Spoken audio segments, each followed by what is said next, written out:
Sarah, on part dans le sud de la France, sur ces Canet. notes de Satie, justement, oui, c'est marrant. Au musée Bonnard. Oui. Mais qui n'est pas le seul à être honoré dans ce musée en ce moment. Non, ce qui est honoré dans ce musée, c'est une histoire de potes. Et l'amitié, ouais. Non, mais quand je dis potes, c'est avec 3 P. Vous savez, quand proche. on met 3 P à potes, c'est qu'ils se connaissent depuis longtemps. Avec 3 P, c'est original. C'est Bonnard et Vuillard. Ils étaient potes depuis les Beaux-Arts de Paris. Ils ont fait l'école ensemble. Il y a une amitié. Ça arrive à des gens très bien. Ouais, ça arrive à des gens très bien. Et surtout, quand ça dure, c'est magnifique. Ça a duré 50 ans, cette amitié. Ça a duré jusqu'à à la mort de Vuillard. Alors, c'est simplement cette phrase, je vais vous donner cette phrase de Vuillard à Bonnard, qui écrivait tout le temps. Ils s'écrivaient. Quand ils étaient loin l'un de l'autre, ils s'écrivaient tout le temps. Et il disait, si je vous écrivais chaque fois que je pense à vous, à notre passé, à la peinture, vous auriez une bibliothèque à compulser. Je trouve que c'est magnifique, surtout quand les amis s'inspirent l'un de l'autre. Et vraiment, ils avaient les thèmes communs. Vous savez, ils étaient dans le même mouvement qu'on appelait le mouvement Nabi. Le mouvement Nabi, c'était qu'est-ce que ça veut dire cette histoire d'impressionnisme? Qu'est-ce que ça veut dire ces histoires de pastel? Moi, je fais du sortie de tube. Vous voyez, moi, je vais prendre la peinture et je vais la balancer comme ça. Et puis, je m'en fous des reliefs. Voilà, ils étaient comme ça, un peu punk pour leur époque.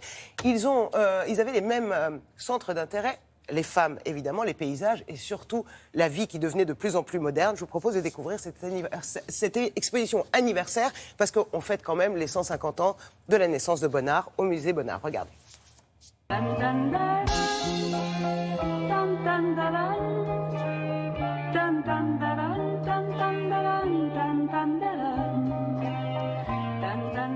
Bonnard et Vuillard ont développé une amitié vraiment fraternelle tout au long de leur vie et notamment durant les années Nabi de leur jeunesse.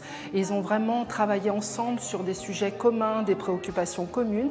Et c'est la raison pour laquelle leurs œuvres ont vraiment des points tout à fait proches au niveau de la thématique.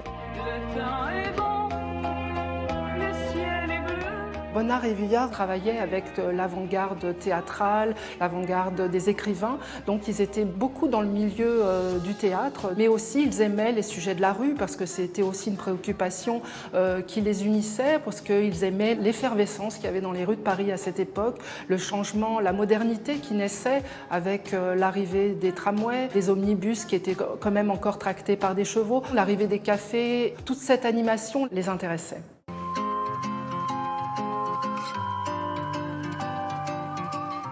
Bonnard et Vuillard ont toujours apprécié de montrer aussi une part de la vie effective dans les rues de Paris, dans leurs intérieurs, dans leur vie propre, mais aussi ils aimaient montrer la part de secret et d'énigmes qu'il y avait dans la vie de chacun. Donc chez Vuillard, c'est l'univers féminin que l'on retrouve souvent, et chez Bonnard, c'est plutôt l'univers familial. Here I go out to see again. The sunshine fills my head. Vuillard a beaucoup aimé peindre des petits tableaux, ce qu'on appelle des tableaux teints de personnages de théâtre. Et souvent, ils ont pris pour modèle une femme qui s'appelait Marthe Mello, qui faisait des représentations théâtrales très expressives. And my blue eyes. Donc, il montre le mouvement au moment où elle va rentrer sur scène. Alors, on l'imagine rentrant sur scène parce qu'elle esquisse ce mouvement très caricaturé dans la peinture. Et puis, en même temps, il montre son mouvement chancelant dans une rue. And high.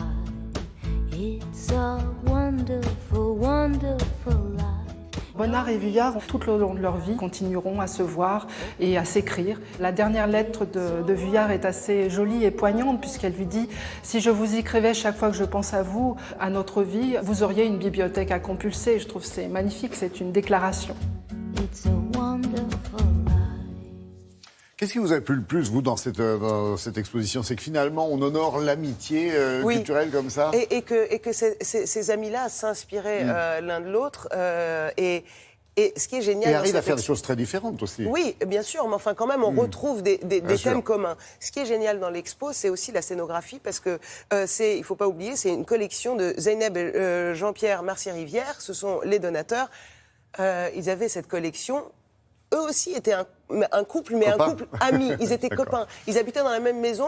Le mari était plus intéressé par l'art contemporain, la femme par Bonnard-Vuillard. Donc chacun son étage, ils venaient déjeuner ensemble et ils repartaient. Ils vivaient avec ces toiles. Vraiment, donc on retrouve cette ambiance. On a l'impression d'être un peu chez les collectionneurs Ouais. et être avec deux potes qui se sont inspirés. Il y a des bouts de lettres, des petits mots comme ça, un peu écrits partout. C'est sur 3 niveaux, c'est magnifique. Et vous avez jusqu'au 17 septembre pour aller voir ça de près. À quel endroit? Au musée? Au musée Canet, Bonnard, voilà. Au musée Bonnard à Canet, je veux dire. Oui, d'accord. sûr. On a bien Je l'ai dit compris. On Je remet l'ai tout dit dans comme l'ordre. ça Ouais, mais on remet tout dans l'ordre nous-mêmes. Il n'y a pas de souci. Merci beaucoup. Très belle découverte, Sarah.